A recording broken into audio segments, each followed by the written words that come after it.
Well, okay, now what about the Department of Health? That is, that covers the state hospital, and they're always in the news about budget shortfalls, and are they covering the right amount of patients and things like that. So I know you're not in charge of that department, but what do you think about, how much money does that department get usually? Well, again, they would be what I would term the third biggest. Largest, yeah. Yeah. And it is a huge department with very different responsibilities when you talk about environmental protection, bioterrorism, and the state laboratory. It's hospitals, just, right? Yeah, hospitals, just very diverse. Mm-hmm. Still, it boils down to, and they've done a good job to try and contain costs. Mm-hmm.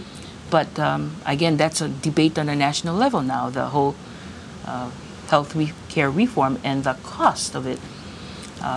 There's always the discussion about tort reform in that area, and malpractice insurance for the department is huge. Dr. Fakino is very, very passionate about that issue, and I know she tries her best with regard to cost containment. But every department has to be looking at where they can, because again, we don't have the money, so everyone share in focusing on reduction of expenses is needed. Now, are there services that you think the private sector can provide better than the public sector is doing, or at least not better, but maybe for a more affordable price at the same kind of quality that you see where things can be privatized? You're talking about the Department of Health, so I was just thinking about mental health services and things like that. Which, again, those private providers and where they can help through contract and purchase of services, that is a focus that Dr. Fakino is taking. Just recently we read where junior kindergarten is probably going to get an axe. Now, when you think about core and what the Department of Education should be focusing on, that's an issue probably that maybe is the right decision to have the private preschools and all of those take responsibility for that. Another item that is within the Department of Education that has been going on for years is adult education. Now, whether or not the community colleges really should be responsible for that and get the Department of Education back to their core.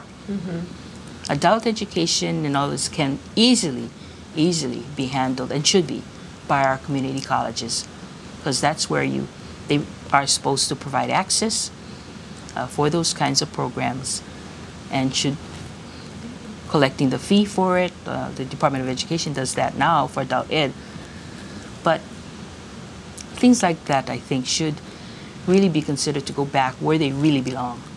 Now, what is your position or the governor's position on special funds, rating special funds? Because that goes, we see that time and time again where funds go into a special fund that are, generated by fees that people, user fees, and then when the budget needs to be balanced, they all go out, and then the people have to get their fees raised, right? And so we see that with the Department of Transportation, had the fund for highway improvement rated for 10 years. I think it was $150 million, and then the roads couldn't get improved. So do you see that as an issue? Should we have special funds? I think some are warranted. The Department of Transportation, absolutely. And they should never be rated. That's the point. Where you create such a fund, highway fund, harbors fund, airports. That's Department of Transportation. It's a specific purpose for their maintenance, operations, and some of their debt service.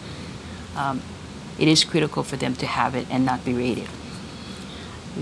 I think the state has gotten too deep into creating every special fund. Just take a look at the list. How many special funds do you think we have? I think we have thousands now. I think it's just out of hand. Yeah, who can keep track of that? Right. Because, as you say, not only does it get to a point where, okay, we get all this money, and they really are not, during budget process, they feel protected because this is our special fund. And, since we have it, we can spend it. It's created this kind of mentality that it really is not right in budgeting, and that everybody should be justifying for every dollar that they spend in a state budget. But special funds has just gotten out of hand. So for years now, budget and finances policy, every time we read of a new piece of legislation to create some new special fund, we always oppose it. Right. Because not only do they collect, then they'll collect all this money and then feel free to spend it, but it may be the opposite, where you've created a fund, you've created a program to receive money from that fund, and then eventually they may not make enough money to sustain their operation. So where do they get it? From the general fund, which then, you know, again, takes from a fund that for other purposes. Mm-hmm. And they don't really become self-sustaining funds. That's our point all the time, is that everyone should be vying for the same pot and justifying your own special need and why you should get a piece of that pot, rather than I have special funds, so I'm a little exempt from everything. Right. And what about tax hikes? We are going to, I mean, we have this big debate. I mean, we ran a list of how many tax hikes are coming, and there's many going through the crossover and going through the legislature. So do you think that's going to be something that happens? I hope not, but because this is just not a good time. When everybody's struggling again in their own households, this is not a good time to be hitting them with more taxes. So the correct thing to do and the right thing to do is to cut our expenses. It's a primary focus of ours. It should be the legislatures, and I hope they do come through with that and not burden.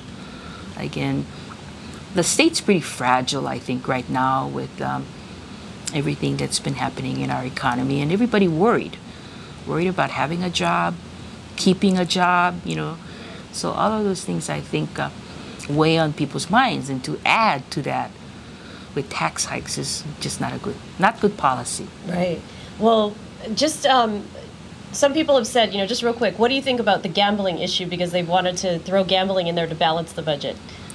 Personally, I'm not for it, because again, you just don't know about the other problems that come with it. And right. It's always been discussed about the other problems, like social problems that may come. Also, if they establish gambling in this state, it will not take care of our current situation, because to get to the point of setting up this whole new process, it's going to take us years before you actually see money supposedly coming into the state. So again, it doesn't take care of our immediate so gambling challenges. Is not the answer to everything, like some people have said. Okay, so we have just one more minute, so I don't want to put you on the spot, but I wanted to ask you about the recent audit that came out with Marian Higa that was critical of your department. Very critical and very unfounded, and just an attack on the professional men and women that work in the Department of Budget and Finance. It was a waste of our state resources in a time that budget and finance should have been focused on a lot of other things. As you can imagine, we spent a lot of our time, a lot of our in-house departmental resources having to respond to that audit, having to not only that, work with them over the months in the fall and in the winter that they were in our department, reviewing records and making those accusations. Just wasted time and effort to come out with a report that is so, again, defamatory against good men and women. Did you get an opportunity to respond? I did. I mean, we were given the protocol of sending in a written response. We did send it in on Monday. It's 23 pages long.